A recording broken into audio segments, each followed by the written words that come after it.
I don't think it's a slam against transgender as much as practicality that his generals and his military leadership is saying not right now.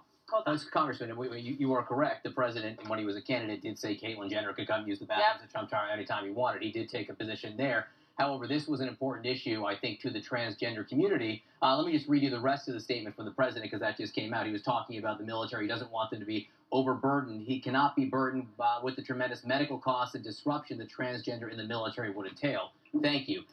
Jen Psaki, one point here. First of all, the president just made an official policy statement right now. This morning he did it on Twitter. Some people say you shouldn't pay attention to Twitter. Well, this is a big policy decision the president has just made right there, and that's how he chose to do it, which is why we're discussing it right now. This was from President Obama, who you worked for. This was, a decision he made to open up the military to transgender troops. Your reaction now to the president's statement?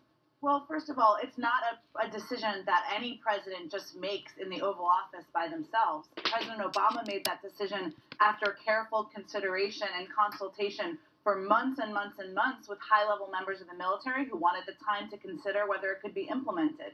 So I'm just going to take Donald Trump's tweet and blame or a statement that he consulted with military leaders with a grain of salt, because there really has already been months and years of consultation and consideration. I think this is a purely political decision and something he's doing to try to satisfy his right wing. Nothing more than that. It's really disappointing because there has been a lot of thought that was put into that policy. The country has changed. The country has moved.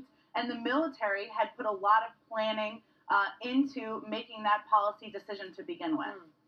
Let's go to the Pentagon. We have our Barbara Starr there. And Barbara, this is he says this is what his generals and military experts have advised him to do. This would be an overhaul of the Obama administration policy. What else are you hearing?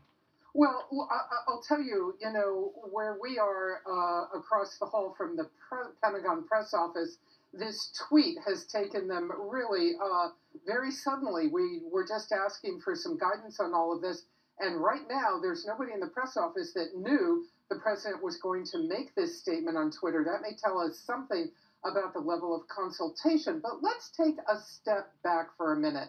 The United States military, the people who serve in the U.S. military, always have been a reflection of American society. So number one, if anybody thinks that there are not already transgender persons serving on active duty in the U.S. military, I would say think again. People from across America, let's just put it that way, everywhere serve in the U.S. military. So there will have to be a decision about what the president thinks is going to happen to people already serving on active duty by any account in an honorable fashion who are transgender. Now, the next thing is, under the Obama administration and the previous Defense Secretary, Ash Carter, there was this decision, in fact, to begin to look at this and indeed begin to look at the medical costs if they wanted to get the medical treatment that they would be going through, the medical procedures, and how to do all of this. The next step, they took it to the military chiefs, the heads of all the services, the chiefs of staff of the Army, the Marine Corps, the chief of naval operations, the head of the Air Force, to get their input on what should be done. There was, by the chiefs, some discussion that they wanted to put it off, that they weren't really ready to advise wholesale on moving ahead with any of the proposals on how these people who identify themselves as transgender, who are transgender, might be able to get medical procedures while they were serving in the U.S. military. So we knew from Defense Secretary Mattis that some of this delay was in the works while they were continuing to look at it. But what the president has done is put full stop on it. And now what we don't know is the way ahead. Can somebody who is transgender not serve the country? Is that really what we're looking at? Well, just, his policy, which he just laid out, he said in any capacity. So he's not just talking about front lines, not just talking about infantry there. In any capacity, so we may learn more. Go ahead, Barbara. Let me just say something. If you take the commander-in-chief at his word, may not serve in any capacity, and of course this is very early moments of the president's tweet, may not serve in any capacity. Does the United States military now go on a search for those who are serving, who are transgender, and force them out of the military? I think right now, as we stand here, that is the big unanswered question. And we have to learn more going forward. Barbara Starr, we're going to let you go. Thank you very much from that perspective from the Pentagon. Want to shift back for just a moment to what we were talking about before, Mark Preston, and this is, the fate of Jeff Sessions going forward, the Attorney General. One of the things that has developed really over the last 24 hours is the groundswell of support for the Attorney General from within the Republican Party. Republican senators coming out very publicly saying, no, we stand by Jeff Sessions. Conservative media coming out and saying, no, we stand by Jeff Sessions right now. And now some people in the White House apparently telling the president he should back off. What do you make of it? Well, 24 hours ago, we were sitting here in the same position, and we talked about how there still is a little bit of loyalty left in Washington, D.C., and we're actually seeing that play out now, whether that is centrist or Republican senators who tend to go more to the center, because I don't necessarily want to call them centrist, but Lindsey Graham, for instance, coming out and forcefully defending him. Rob Portman from Ohio forcefully coming out, acknowledging doesn't always agree with Jeff Sessions on the issues, but yet finds him to be an honorable man. At the same time, we're seeing the same thing from conservatives. Let's take a step back, though, and look at the totality of what Donald Trump is doing right now.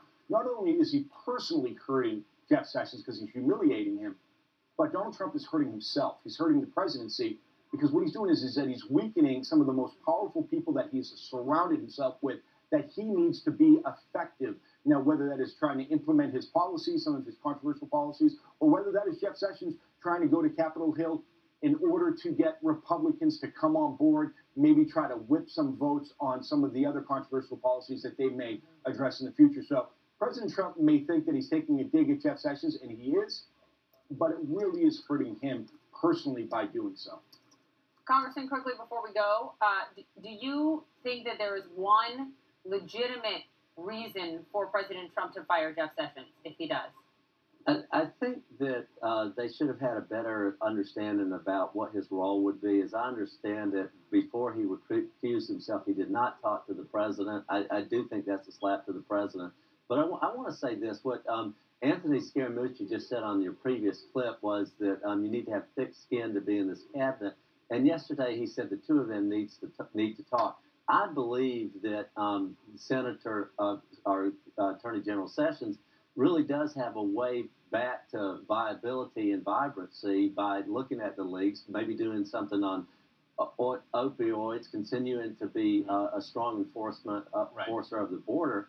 And I think you can have a fall and a rise in this town. We've seen it with Newt Gingrich. We saw it with John Boehner. I was in the House when Boehner was actually thrown out of leadership, but came back to become Speaker. And then Newt, who resigned as Speaker, is now one of the most influential voices in America. So you can fall in Washington or be pushed, but you can come back. Though the method and the tweets are a whole new ball game. Congressman, thank you. Mark Preston, Jen Psaki, Laura Coates, we appreciate it. A major Senate hearing on Russia's election meddling about to get underway. The headline is who is not going to be there. Two of those folks on your screen. But who is there? Also fascinating. Also, the new sanctions bill against Russia drawing new critics, but not from the White House or really even just the Russians this time. So who's complaining now? Plus, time off for thinking about taking off. Secretary of State Rex Tillerson back at work today amid reports that he is frustrated and maybe possibly thinking about resigning early. Next hour on Capitol Hill, the Senate Judiciary Committee kicks off the hearing digging into Russia's meddling in the U.S. election. The real headline, maybe the lack of some of the people who were going to be there, but now they are not. Yeah, no Donald Trump Jr., no Paul Manafort, at least not yet. Seen as Manu Raju joins us live. Manu, though, we are expecting some interesting details and some people we really haven't heard from much at these hearings. Yeah, that's right. And in fact, Michael Horowitz, who's the Department of Justice's Inspector General, has in fact launched an investigation for months in the aftermath of James Comey's decision to publicly announce that Hillary Clinton was not under investigation, was not to be charged with a crime after the email investigation, Mr. Horowitz, announced earlier this year that he would look into the circumstances of Comey's handling of the Clinton email case, as well as his Comey's decision to, of course, tell Congress just days before the election that they were going to look into this matter further. In addition to that, Horowitz has been urged by a number of senators and congressmen to look into other issues, including the firing of James Comey by President Trump, as well as the recusal of Jeff Sessions, the Attorney General, from overseeing the Russia probe, and whether or not he's effectively recused himself or whether or not he's interfered in any way. A lot of key issues Michael Horowitz is going to be weighing in on. Now, we have other justice officials who are testifying today, as well as Bill Browder, who's a financier who could shed new light into some Russian activities here in the United States and his own experiences with that. But indeed, there could be new information that this committee gleans, even though Paul Manafort, Donald Trump Jr., as well as Glenn Simpson, who is the head of that firm, Fusion GPS, behind that Russian dossier, all cut deals with the Judiciary Committee to avoid appearing in public in today's hearing, providing some records, potentially private interview before they come publicly, but at least the committee believes they can get some more information from these key witnesses today, John and Poppy. All right, that kicks off very shortly. You'll see the opening statements live right here. Manu Raju, thank you very much. Some more breaking news just into us.